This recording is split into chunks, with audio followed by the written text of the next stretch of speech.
Michael Bisping lost his UFC middleweight title to Georges St Pierre at UFC 217. Just 2 weeks later, he took a short notice fight against Kelvin Gastelum at UFC Fight Night 122, where he would lose the fight by knockout in the first round. Michael Bisping has made it clear that his next fight will be his last, and would like his retirement fight to happen on the UFC London Card in March. For this video, I will be discussing 5 retirement fights for Michael Bisping.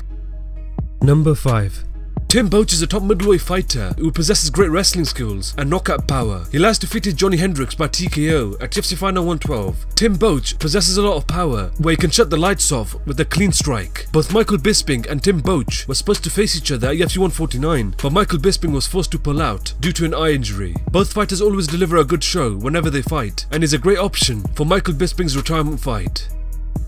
Number 4. David Branch is the number 10 ranked middleweight in the UFC, who once held both of the World Series of Fighting light heavyweight and middleweight titles simultaneously. He last lost to Luke Rockhold by submission at UFC Fight Night 116. David Branch is a very high level grappler who tries to tie his opponent up with submissions. Michael Bisping has excellent takedown defense and could use his quick footwork and movement to keep the fight standing. Even though this fight is a step down in competition, it is still a winnable fight for Michael Bisping. Number 3. Uriah Hall is the number 11th ranked middleweight in the UFC, whose great striking techniques has helped him become a well-known fighter in the UFC. He last defeated Krzysztof Jotko by TKO at UFC Fight Night 116. Uriah Hall has stopped fighters with crazy wild techniques, which would be a big challenge for Michael Bisping. Michael Bisping, like Uriah Hall, likes to keep the fight standing, where it would be a great fight between two high-level strikers. Both fighters' fighting styles match up very well with each other, where it would be interesting to see who comes out on top.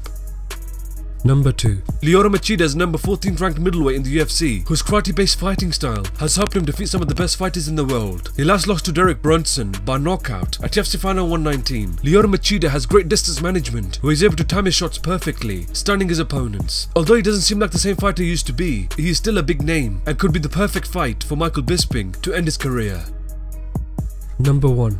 Vitor Belfort is the number 12th ranked middleweight in the UFC, who just a couple of years ago looked like an unstoppable force. He last defeated Nate Marquardt by unanimous decision at UFC 212. Back in 2013, Vitor Belfort was using TRT and was just demolishing fighters violently. He gave Michael Bisping his permanent eye injury, where he landed a head kick from hell, finishing him by TKO at UFC on FX7. Since that time, Vitor Belfort doesn't seem like the same fighter he once was. This would be a perfect revenge match for Michael Bisping, and hopefully, this is the fight that happens.